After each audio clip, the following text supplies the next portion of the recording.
Hello my dear फोटन्स तो आज आम स्टार्ट करिम आमार जिखिनि तार लास्ट क्लासत जिखिनिলৈকে পঢ়িছিলো तार पिछर পৰা নহয় জানো लास्ट क्लासत आमी কি পঢ়িছিলো আমি তো স্টাर्ट কৰাৰ আগতে আগৰ लास्ट क्लासत কি পঢ়িছিলো আমি কুলম্বস ল পঢ়িছিলো কুলম্বস লৰ পৰা আমি কি পাইছিলো permittivity of free space permittivity of a medium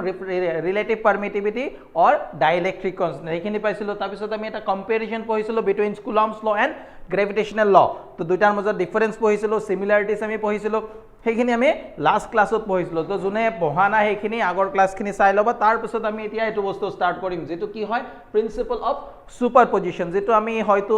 নাজানাকে বহুত জায়গাত আমি ইউজ কৰি আছো তো আমি এটো কনসেপ্টটো এবাৰ বুজিলো যে প্ৰিন্সিপল অফ সুপাৰপজিশনে কি কয় তো প্ৰিন্সিপল অফ সুপাৰপজিশন তাত এনেকুৱা বস্তু হয় সাপোজ আমাৰ এটা জায়গাতে সিমিলাৰ টাইপ অফ কোয়ান্টিটি বহুত আছে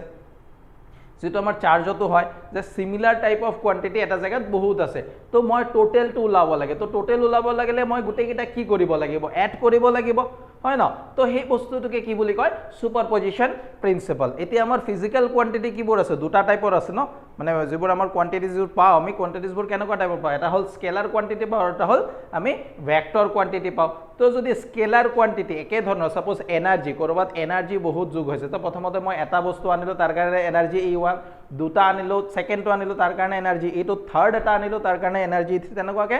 এটা জায়গাত এটা সিস্টেম বনাবলৈ মই এটা এটাকে পাৰ্টিকল আনিলো তাৰ কাৰণে মই বহুতবাৰ ওয়াৰ্ক কৰিব লাগল তাৰ মানে গুটেকিটা ক্ষেত্ৰতে মই কি পাম এটা এনাৰ্জি পাম সো এই এনাৰ্জি গুটেকিটা এড কৰি দিলে হেতু কি দিব total energy of the system হেতু স্কেলাৰ কোয়ান্টিটি সিচুয়েশনত হয় তাৰপিছত যদি ভেক্টৰ কোয়ান্টিটি লাগে যে আমি মই এটা প্ৰস্তুত কৰবাৰ পৰা তিনটা সাপোজ মই এনেকে দেখালো যে এটা পয়েন্ট আছে ন এটো পয়েন্টত এটো সাইডৰ পৰা এটা ফোৰ্স এপ্লাই হৈ আছে এটো সাইডৰ পৰা এটা ফোৰ্স এপ্লাই হৈছে এটো সাইডৰ পৰা এটা ফোর্স এপ্লাই হৈছে তিনটা ফোর্স এপ্লাই হৈ আছে তো তিনটা ফোর্স যদি এপ্লাই হৈ থাকে টোটাল ফোর্সটো কি হ'ব ইয়াৰ তিনটাৰ স্কেলাৰ সাম বুলি ক'ব পাৰিম জানো এলজেব্ৰিক সাম বুলি ক'ব নোৱাৰিম যেহেতু ফোৰ্স এটা এটা কি হয় ভেক্টৰ কোয়ান্টিটি তাৰ মানে গুটেকিটাৰ ভেক্টৰ সাম হ'ব সেই পয়েন্টত গুটেকিটা ফোৰ্সৰ যেটো ভেক্টৰ সাম এটো হ'ব এই পয়েন্টত ৰিজাল্টেন্ট ফোৰ্স এই বস্তুটোকে আমি কি বুলি কওঁ সুপাৰপজিশন প্ৰিন্সিপল এতিয়া এই সুপাৰপজিশন প্ৰিন্সিপলটো আমি কিহৰ কাৰণে পঢ়িব লাগিব সুপাৰপজিশন প্ৰিন্সিপল অফ ইলেক্ট্ৰোস্ট্যাটিক ফোৰ্স এটা ইলেক্ট্ৰোস্ট্যাটিক ফোৰ্সৰ কাৰণে মই সুপাৰপজিশন প্ৰিন্সিপল পঢ়িব লাগিব ঠিক আছে তাৰ মই এটা ফাৰ্স্ট ইজি এক্সাম্পল এটা দিও তাৰ পিছত মই এটা ম্যাথমেটিক্যাল পাৰ্ট এটা দেখাম তো এনেকুৱাকে চোৱা মই এক্সাম্পল দি আছো হা প্ৰথমতে যে মই xy কোঅৰ্ডিনেট সিস্টেম এটা ললো x and y এটো অৰিজিন হৈ গল তো ইয়াত মই এটা পয়েন্ট লৈছো ইয়াত এটা পার্টিকল আছে আৰু এইখিনিতে এটা পার্টিকল আছে ইয়াত এটা পার্টিকল আছে তিনটা পার্টিকল তিন জায়গাত লৈ ললো মই ইয়াত পার্টিকল এটা আছে q1 ইয়াত পার্টিকল এটা আছে q2 আৰু এইটো পয়েন্টত পাৰ্টিকল আছে q3 হৈছে এতিয়া তিনটা পাৰ্টিকল হিহতৰ মাজত কি থাকিব ফোৰ্স থাকিব কুলম্বস ফোৰ্স হিহতৰ মাজত এটা পার্টিকুলার ডিসটেন্স আছে o পয়েন্ট যেটো আছে তাত pq q2 যেটো q1 ৰ যেটো পজিশন ভেক্টৰ এটোক মই ললো r1 q2 ৰ কাৰণে লৈ ললো r2 আৰু q3 ৰ কাৰণে মই লৈ ললো এটো r3 হৈ গল এতিয়া যদি মই q1 ৰ ওপৰত টোটাল ফোৰ্স উলাব লাগে মই কি সমজোৱা যে q1 যদি ইয়াত আছে ইয়াৰ ওপৰত টোটাল ফোৰ্স q3 এটা ফোৰ্স এপ্লাই কৰিব আৰু q2 এটা ফোৰ্স এপ্লাই কৰিব যদি মই চাও ফোৰ্সৰ ডাইৰেকশন এটো q3 ইয়া কি কৰিব ৰিপেল কৰিব তো ফোৰ্সৰ ডাইৰেকশন তেনেকুৱা হ'ব যে ফোৰ্স অন 1 ডিউ টু 2 তেনেকুৱাকে q2 q1 কি কৰিব ৰিপেল কৰিব গুটেকিটা আমি সেম নেচাৰৰ চাৰ্জ লৈছো তো এটা ফোৰ্সৰ ডাইৰেকশন কি হ'ব এটো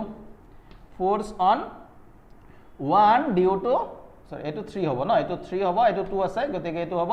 2 ফোর্স অন 1 ডিউ টু 2 এতিয়া q1 ৰ ওপৰত দুটা ফোৰ্স এপ্লাই হৈছে টোটাল ফোৰ্স কি মানব টোটাল ফোৰ্স আমাৰ হৈ যাব এই দুটাৰ যেটো ৰিজাল্টেন্ট এতিয়া এই দুটা ফোৰ্সৰ ৰিজাল্টেন্টৰ কাৰণে আমি আইদাৰ কি ইউজ কৰিব পাৰো ট্ৰায়াঙ্গুলাৰ ল অৰ প্যাৰালেলোগ্ৰাম ল ইয়াত মই কোনটো ইউজ কৰিম প্যাৰালেলোগ্ৰাম ল ইউজ কৰিব লাগিব তো মই এটো যদি লৈ লও এই যেটো হ'ব এটো আমাক কি দিব resultant force that means f1 on 2 f on 1 due to 2 plus f on 1 due to 3 তাৰ মানে f1 ৰ ওপৰত যি দুটা ফোৰ্স এপ্লাই হৈছে তাৰ যেটো ভেক্টৰ সাম হেতু আমাক কি দিব ৰিজাল্টেন্ট ফোৰ্স হৈছে এটোকে আমি কি বুলি কও সুপাৰপজিশন প্ৰিন্সিপল তেনেকুৱাকে যদি মোক মাল্টিপল চাৰ্জ থাকে যে এটা সিস্টেমত বহুত চাৰ্জ আছে এনটা চাৰ্জ আছে কিমানকে q1 q2 q3 তেনেকুৱাকে কেটা চাৰ্জ আছে qn এতিয়া চোৱা মই q1 ৰ ওপৰত টোটাল ফোৰ্স উলাব লাগে তো q1 ৰ ওপৰত টোটাল ফোৰ্স কি হ'ব q2 এ q1 ৰ ওপৰত এটা ফোৰ্স এপ্লাই কৰিব Q3 এ Q1 ৰ ওপৰত এটা ফোৰ্স এপ্লাই কৰিব তেনেকে বাকি কিটা যিমান আছে গুটে কিটাই Q1 ৰ ওপৰত কি কৰিব এটা ফোৰ্স এপ্লাই কৰিব আৰু Qn এও ইয়াৰ ওপৰত এটা ফোৰ্স এপ্লাই কৰিব তো যেটো ৰিজাল্টেন্ট ফোৰ্স হ'ব ৰিজাল্টেন্ট ফোৰ্স অন 1 হেতু কি হ'ব ফোৰ্স অন 1 ডিউ টু 2 যে 2 নম্বৰ আধানটোৰ কাৰণে দ্বিতীয় আধানটোৰ কাৰণে ফাৰ্স্ট আধানটোত force on 2 due to force on 1 due to 2 তেনেকুৱাকে এক নম্বৰটোৰ ওপৰত force on the first charge due to the third force on Q1 due to 4 Q4 তেনেকুৱাকে F force on 1 due to n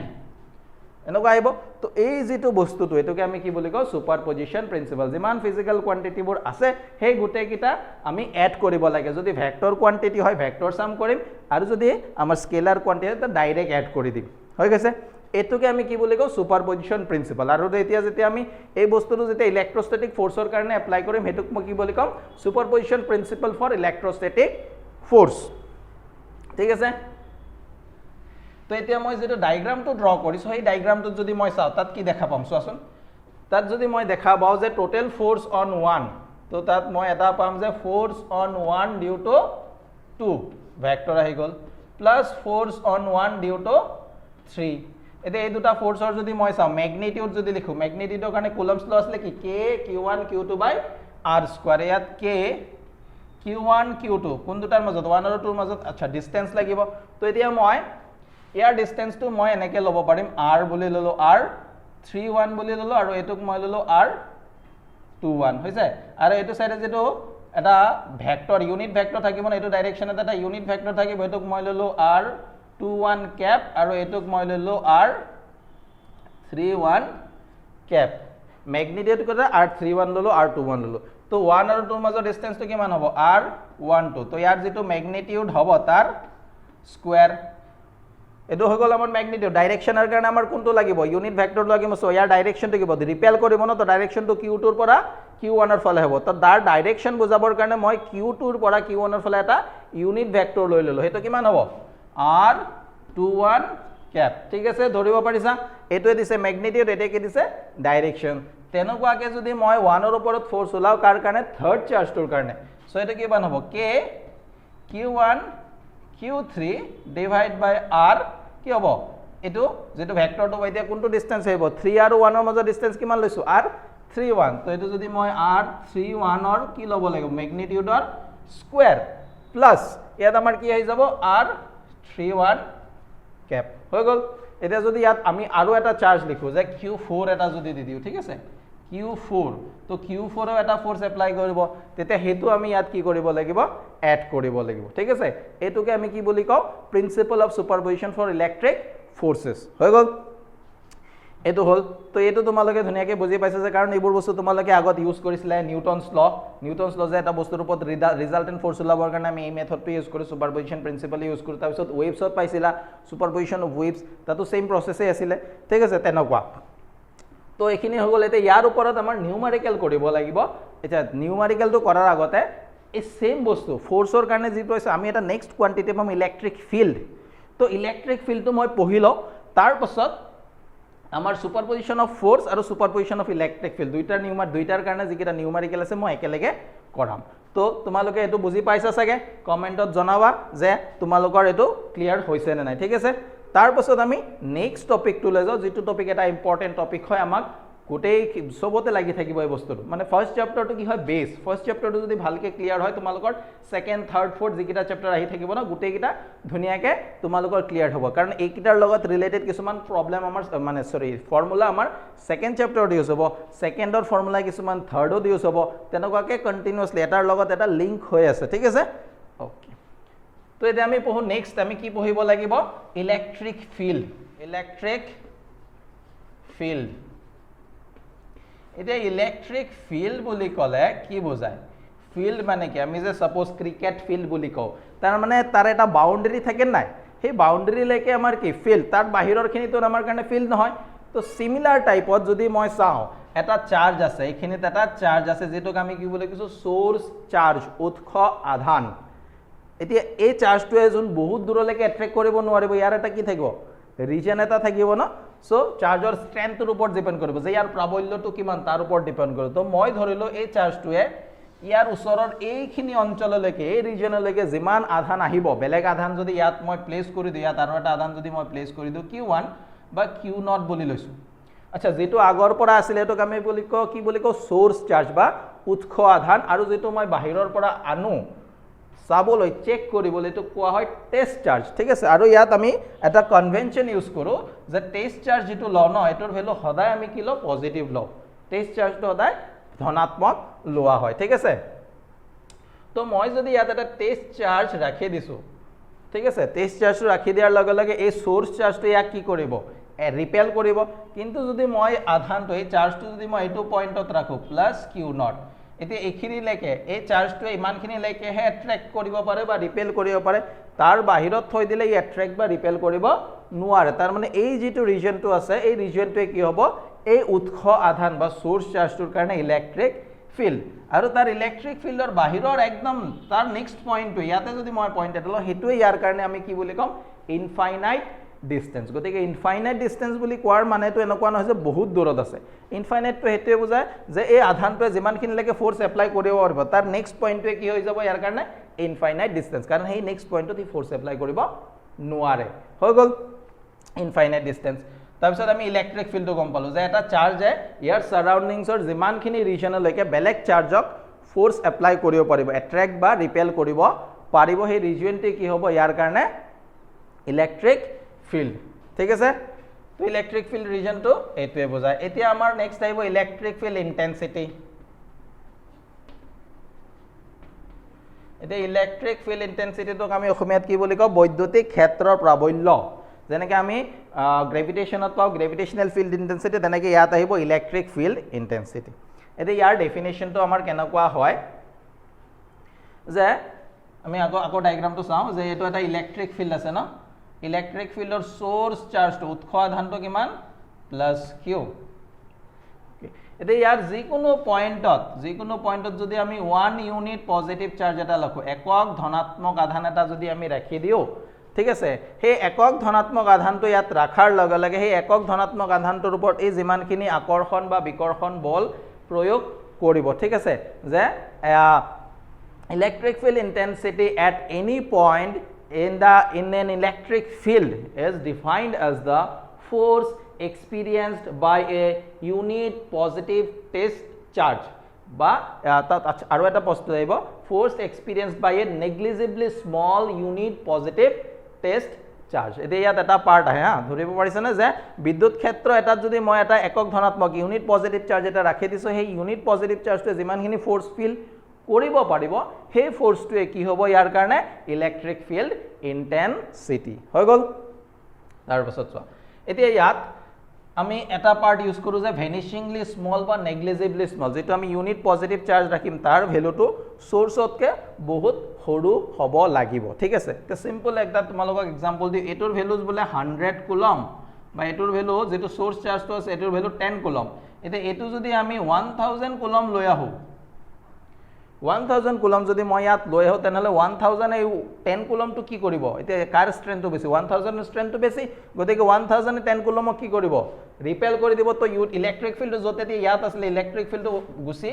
displaced হৈ এতিয়া বেলেগ এটা জায়গাত গুছি যাব তাৰ মানে যেটো টেস্ট চাৰ্জ আনিছো হেতুৱে অৰিজিন যেটো ইলেক্ট্ৰিক ফিল্ড আছে তাৰ ডিস্ট্ৰিবিউশনটো কি কৰিছে ডিস্টাৰ্ব কৰি দিছে বা ডিসপ্লেস কৰি দিছে তো তেনেকুৱা হ'ব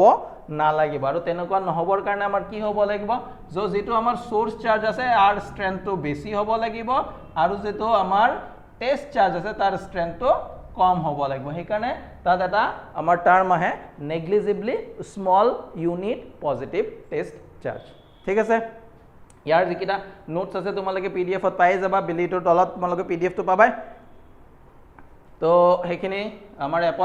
এপত যেতিয়া যাবা এপত ভিডিওটো যে থাকিব ভিডিওৰ তলত তোমালোকৰ কি থাকে পিডিএফৰ লিংকটো আছে পিডিএফ আছে তাত তো পিডিএফটো তোমালোকে এপৰ পৰা পাই যাবা ঠিক আছে এপ নহয় সৰি আমি কি বুলি কৈছো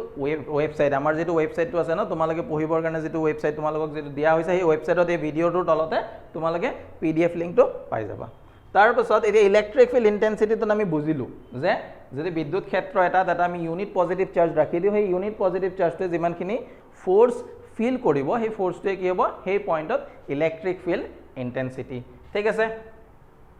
তাৰ পাছত আমি নেক্সট চাওঁ আচ্ছা ইয়াতে এইটো নেক্সট নহয় ইয়াতে এইটো পইণ্টে চাওঁ হা যে ইয়াৰ কেনেকুৱা ধৰণৰ এক্সপ্ৰেশ্যন হ'ব ইয়াৰ এটা expression mathematics plus Q charge আৰু এইটো সাপোজ আমাৰ কিউ নট চাৰ্জ এতিয়া চোৱা কিউ নট চাৰ্জ যেতিয়া মই এইটো পইণ্টত আনিছোঁ এইটো পইণ্টত আনাৰ লগে লগে ইয়াত যেহেতু ইলেক্ট্ৰিক ফিল্ড আছে ইয়াত এটা চাৰ্জ আছে ন সোৰ্স চাৰ্জ আছে গতিকে এই সোৰ্স চাৰ্জটো ইয়াক কি কৰিব এট্ৰেক্ট বা ৰিপেল কৰিব বাট যি হওক ইহঁতৰ মাজত কি থাকিব এটা ফোৰ্স থাকিব তো ই কি কৰিব ইয়াৰ ওপৰত এটা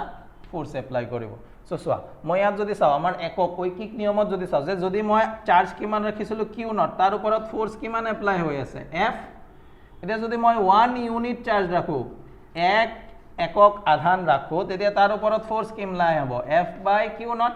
সিম্পল আমি যেনেকৈ ঐকিক নিয়ম ইউজ কৰোঁ যে 10টাৰ দাম যদি 200 টকা হয় এটাৰ দাম কিমান হ'ব আমি 10 দি ডিভাইড কৰিব লাগে তো সেম প্ৰসেস যে কিউ নটৰ ওপৰত যদি ফোৰ্স এপ্লাই কিমান হৈছে এফ তো 1 ৰ ওপৰত ফোৰ্স কিমান লাগিব 1 ইউনিটৰ ওপৰত ফোৰ্স কিমান হ'ব এফ বাই কিউ নট আৰু এটোকে আমি কি বুলি কওঁ ইলেক্ট্ৰিক ফিল্ড ইন্টেন্সিটি তো ইলেক্ট্ৰিক ফিল্ড ইন্টেন্সিটি তোমালোকে এটা ফৰ্মুলা এটো পাবা যে ফোৰ্স পাৰ ইউনিট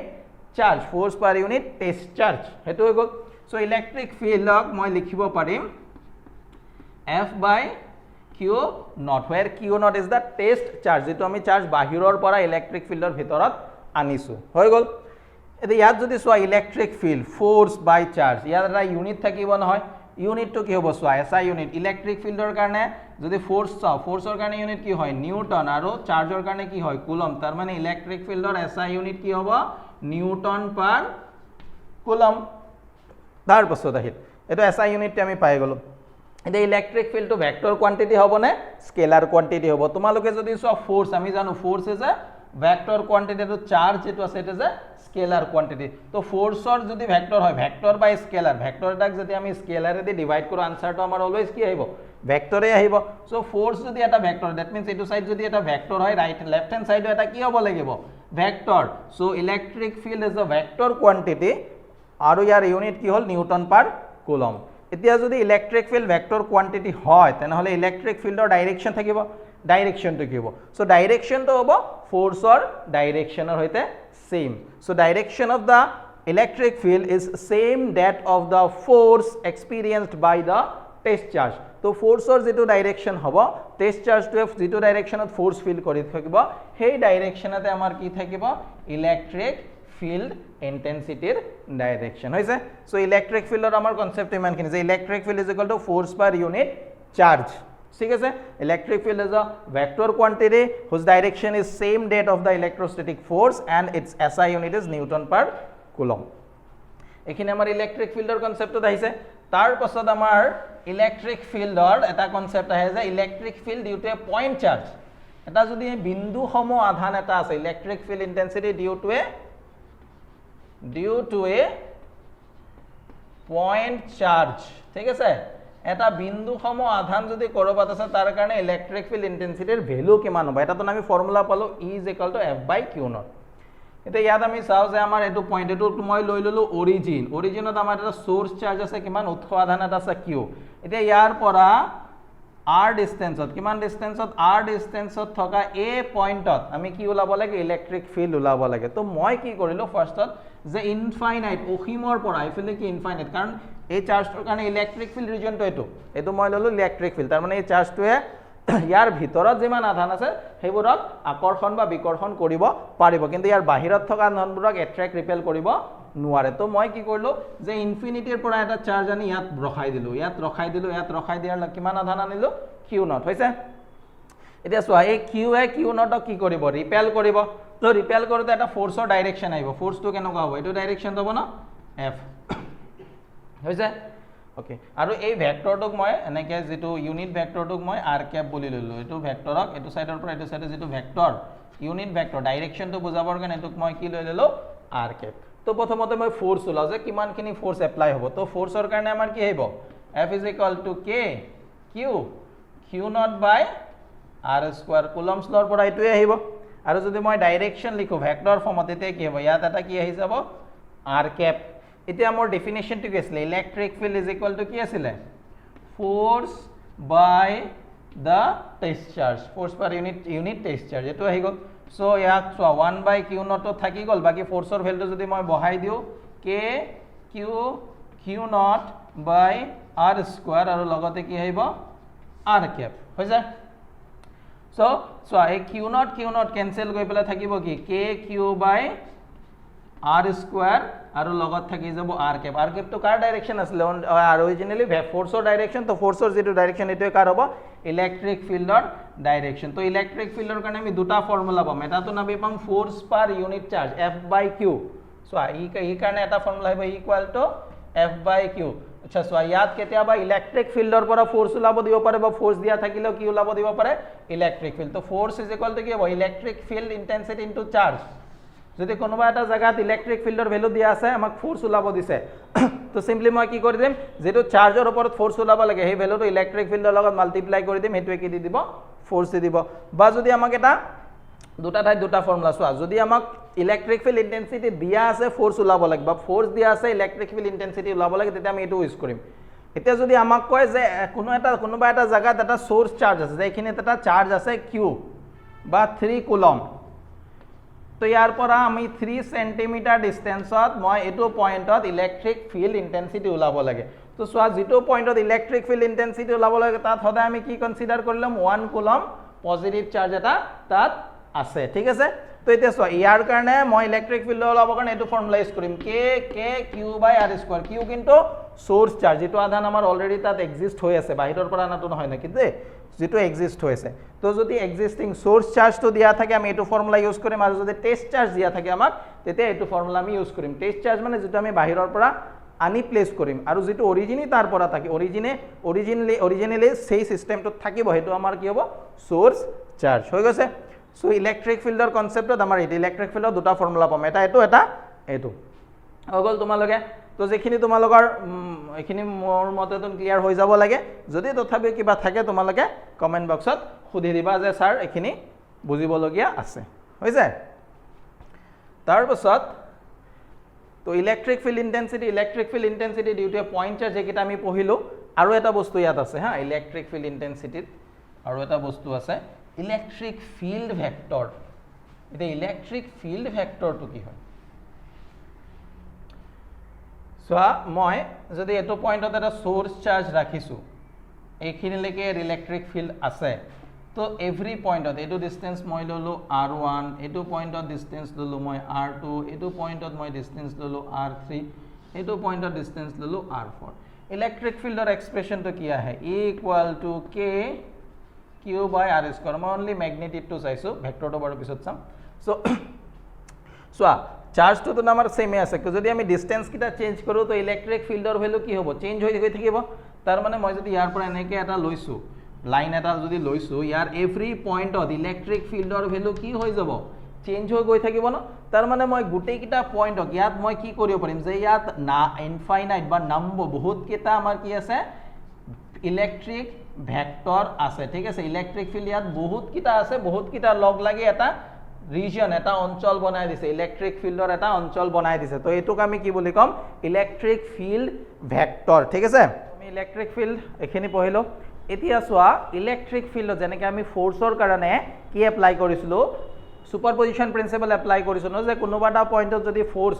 বহুত কিটা মাল্টিপল চার্জ একেলগে আছে তার যিকোনো এটা চার্জত ফোর্স ওলাব লাগে গুটেই কিটা ফোৰ্সৰ মই কি কৰিম ভেক্টৰ সাম লম তেনেকুৱাকে ইলেক্ট্ৰিক ফিল্ডো একে হয় যদি কৰবাত 3 4টা 5টা মাল্টিপল চাৰ্জ আছে আৰু তাৰে কোনোবা এটা পয়েন্টত মই কি ওলাব লাগে ইলেক্ট্ৰিক ফিল্ড তেতিয়াও সেম সুপাৰপজিশন যেটো হে একে যে net electric field is equal to কি হ'ব গুটেই কিটা ইলেক্ট্ৰিক ফিল্ডৰ ভেক্টৰ সাম আৰু ইয়াত এটা কন্ডিশন আহে যে যদি দুটা ফোৰ্স আছে দুটা চাৰ্জ আছে এনেকুৱা হ'ব পাৰে যে এটা চাৰ্জে আৰু এটা চাৰ্জক এফেক্ট কৰিব পাৰে নেকি হেতন কৰিব পাৰে কিন্তু ইয়াত কি কৰে হেতু নেগলেক্ট কৰা হয় ঠিক আছে এটাই আৰু এটাৰ ওপৰত এপ্লাই কৰা ফোৰ্সটো ইয়াত আমি নেগলেক্ট কৰো আমি কি ওলাও যে যত ওলাব গৈছো তাৰ টোটাল ফোৰ্স আমি ক্যালকুলেট কৰিম এটা ইলেক্ট্ৰিক ফিল্ডৰ যেটো সুপাৰপজিশন প্ৰিন্সিপল হেতু মই তোমালোকে তাৰ ওপৰত এটা প্ৰবলেম আছে তোমালোকৰ example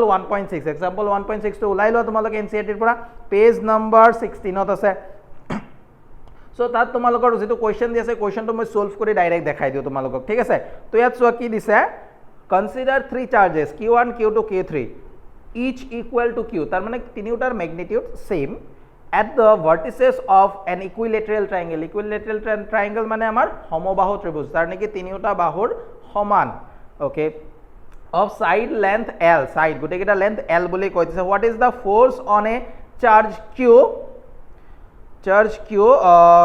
placed at the centroid of the triangle. তো তার যেটো ট্রায়াঙ্গলের যেটো ভরকেন্দ্র হব ভৰকেন্দ্ৰত যদি মই এটা চাৰ্জ ৰাখো ক্যাপিটাল কিউ তাৰ ওপৰত টোটাল ফোৰ্স, আচ্ছা এইটো সুপাৰপজিশন অফ ফোৰ্স, ঠিক আছে ইলেক্ট্ৰিক ফিল্ডটো ইয়াৰ পিছত কৰি আছো সুপাৰপজিশন অফ ফোৰ্স, টোটাল ফোৰ্স আমাৰ ইয়াত ওলাব লাগে, ঠিক আছে। এতিয়া ইয়াত চোৱা টোটাল ফোৰ্স আমি কেনেকৈ ওলাম, মই ডায়াগ্ৰামটো ড্ৰ কৰিছো কোনটো এক্সাম্পল 1.6 মই তোমালোকক বুজাই দিওঁ বাকি কৰাখিনিটো ইয়াত আছে কেনেকুৱা হয় চোৱা। আমাৰ এটা ইকুইলেটাৰিয়েল ট্ৰায়াঙ্গল আছে এনেকুৱা সমবাহু ত্ৰিভুজ গোটেইকেইটাৰ লেন্থ L L আৰু L তিনিটাতে ইয়াত এটা চাৰ্জ আছে ইয়াত এটা সাপোজ Q1 ললো এটোত Q2 ললো আৰু এটোত Q ললো Q3 হৈ গৈছে। এতিয়া কি কৈছে ইয়াৰ যেটো আমাৰ ভৰ কেন্দ্ৰ হ'ব ন ভাৰ্টেক্স এটো পয়েন্টত এটা চাৰ্জ আছে আমাৰ ক্যাপিটাল Q, কিমান চাৰ্জ আছে ক্যাপিটাল Q। এতিয়া ইয়াৰ ওপৰত টোটাল ফোৰ্স ওলাব লাগে হৈছে।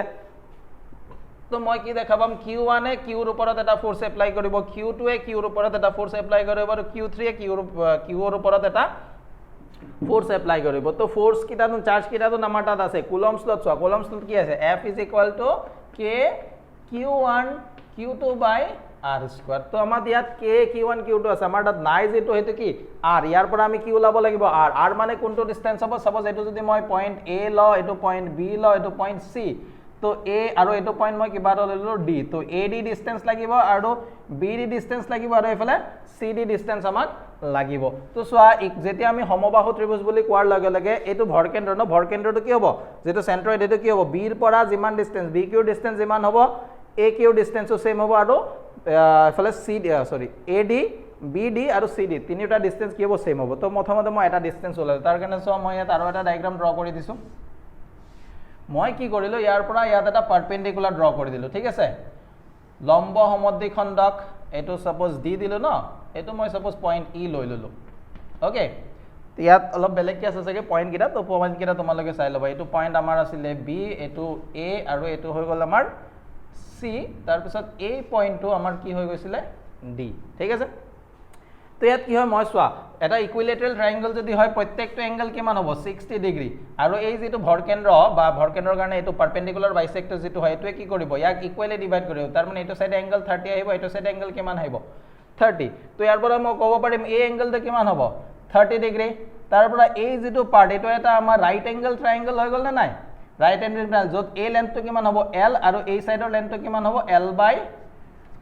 এতিয়া আমি প্ৰথমতে A আৰু E এর ডিসটেন্স উলাম AE উলাম, ঠিক আছে AE। তো ইয়াত যদি মই ট্ৰায়াঙ্গলৰ ল এপ্লাই কৰি দিও মোক এই সাইডটো আছে মানে এংগলটো আছে আমাক এই লেন্থটো কিমান L আৰু এইটো লেন্থ আমাক লাগে। তো আমি যদি চাও এটো কি হ'ব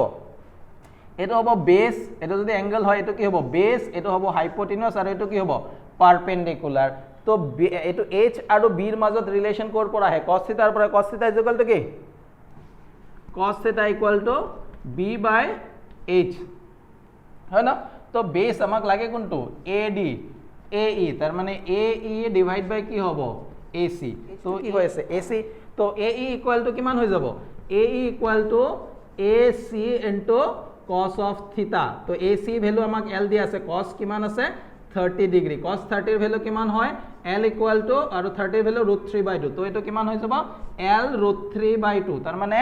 A এর যেটো ভ্যালু A এর লেন্থটো কিমান হ'ব L * √3/2 হৈছে। তাৰ পিছত আমাৰ ভৰকেন্দ্ৰৰ কনসেপ্টৰ পৰা কি যাও যে ভৰকেন্দ্ৰই কি কৰে এই যেটো পাৰপেন্ডিকুলাৰ বাইসেক্টৰ আছে তাক কিমান অনুপাতত ডিভাইড কৰে 2:1, তাৰ মানে এটো যদি এটো লেন্থ যদি 3 হয় ওপৰত 2 থাকিব আৰু তলত কিমান থাকিব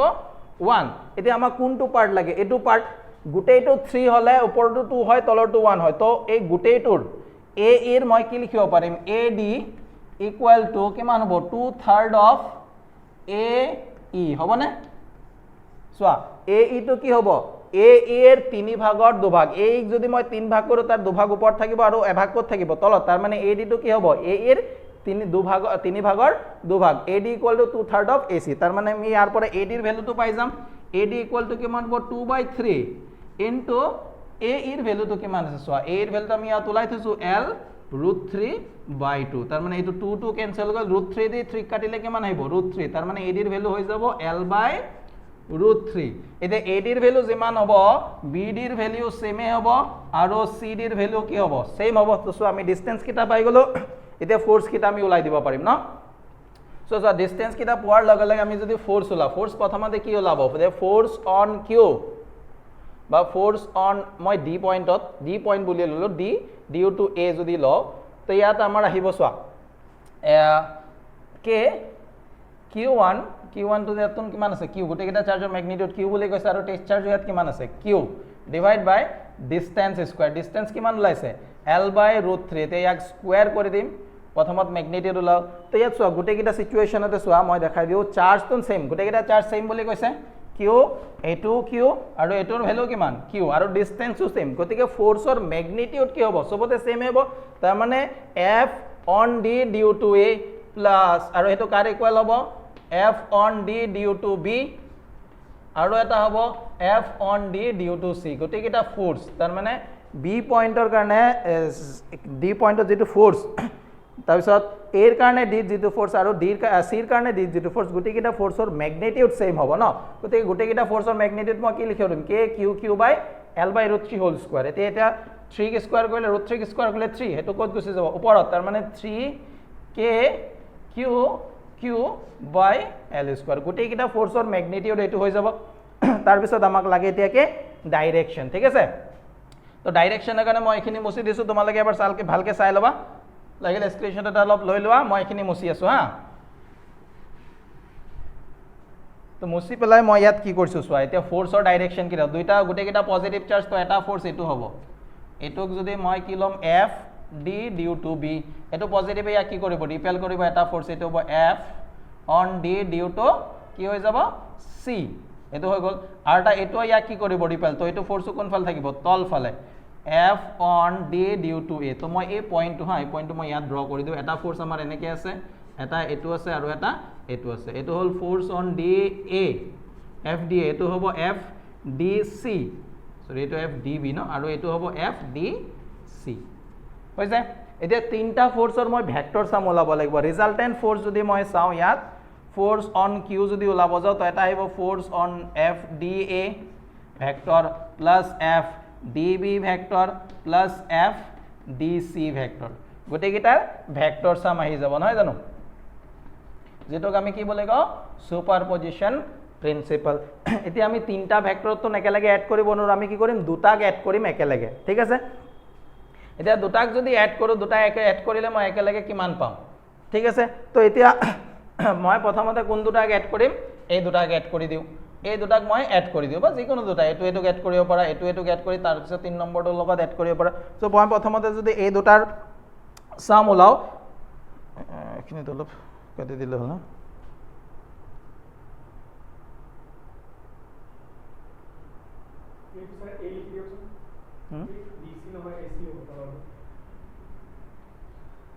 ए डी होगा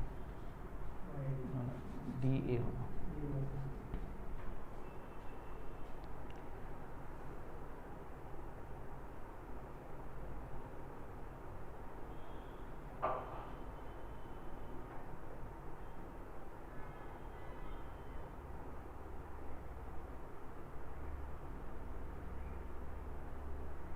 অলপ পোস্ট কৰি দিছো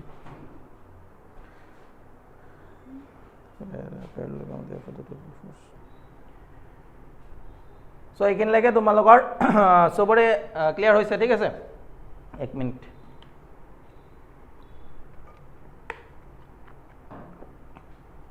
এতিয়া ইয়াত আমি নেক্সট এইকেইটাৰ সাম ওলাব লাগে না মই চোৱা এই পয়েন্ট 8 বস্তুটো মই মুছি দিছো মই এইটোৰ পৰা এইটো ইউজ কৰিম কাৰণ এইখিনিলৈকে তুমি বুজি পাইছা তোমালোকে কাৰণ অলপ ডাঙৰ হ'ব ইয়াত মই ক্যালকুলেশন কৰিব লাগিব ন তো এই কাৰণে মই এইখিনি মুছি দি আছো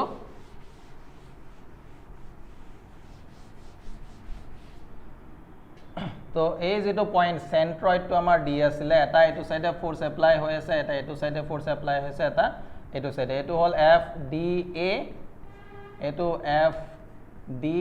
বি আৰু এটো এফ ডি সি এতিয়া সোয়া এই তিনটাৰ মাজৰ এংগল কিমান হ'ব সোয়া এটো হ'ব 120 ডিগ্ৰী এটোৰ মাজতো এংগল 120 এটোতো এংগল কিমান হ'ব 120 টোটাল 360 হৈ গল তাৰ পিছত এতিয়া মই যেটো টোটাল আছিল এফ অন কিউ এটো তিনটাৰ sum F D A plus F D B plus F D C তিনটাৰ মই একেলগে ওলাব ন তো প্ৰথমত এই দুটাৰ ওলাও এই দুটাৰ যদি মই ট্ৰাইংগুলাৰ লৰ ফৰ্মুলাটো ইউজ কৰোঁ যে এই দুটাৰ যিটো ৰিজাল্টেণ্ট আৰু আমি এটা বস্তু গম পাইছোঁ যে গোটেইকেইটাৰ মেগনিটিউড কিমান হ'ব চেম চ' গোটেইকেইটাৰ মেগনিটিউড মই কিমান লৈ ল'লোঁ এফ ডি এ আমি পাইছিলোঁ আগত লৈ লৈছিলোঁ পাইছিলোঁ চ' এফ ডি বি এইটোৰ magnitude is equal to F D C আৰু এইটোৰ মেগনিটিউড আমি কিমান পাইছিলোঁ 3 কে কিউ বাই এল স্কুৱাৰ আৰু এইটোক মই ছাপ'জ লৈ ল'লোঁ কিমান এফ এইটোৰ ভেলু মই কি লৈ ল'লোঁ এফ এতিয়া এই দুটাৰ মাজত ৰিজাল্টেণ্ট ফ'ৰ্চ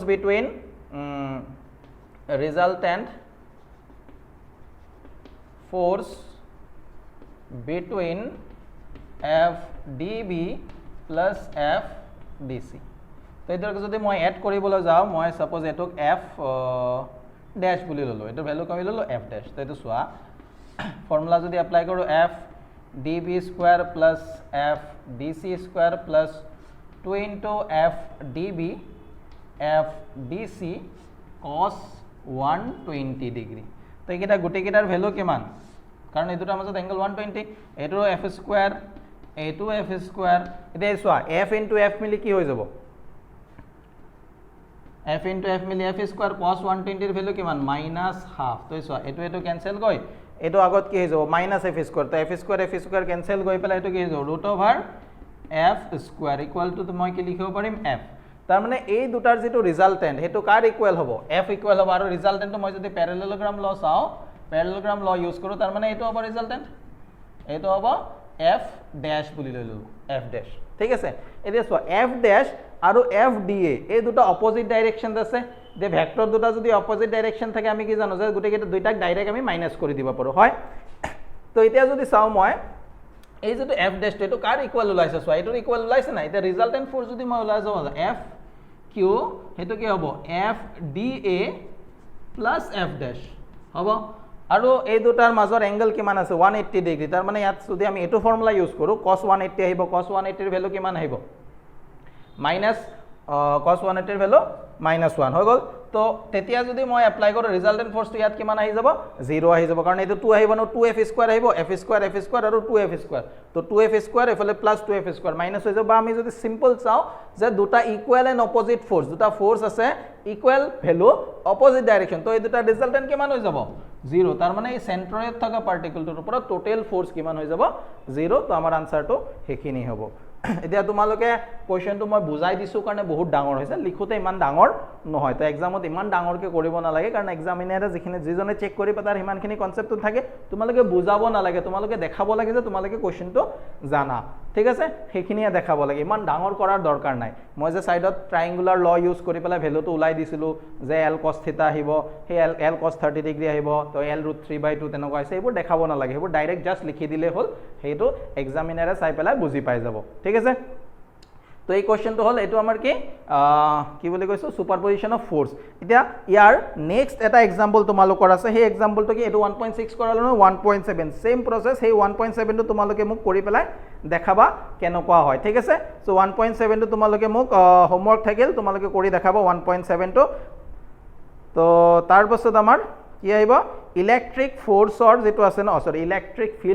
ফিল্ড ইন্টেন্সিটি এটা তোমালোকৰ সুপাৰপজিশন প্ৰিন্সিপল থকা এটা एग्जांपल আছে 1.9 ঠিক আছে তো 1.9 एग्जांपलটো আমি এবাৰ চাব লাগিব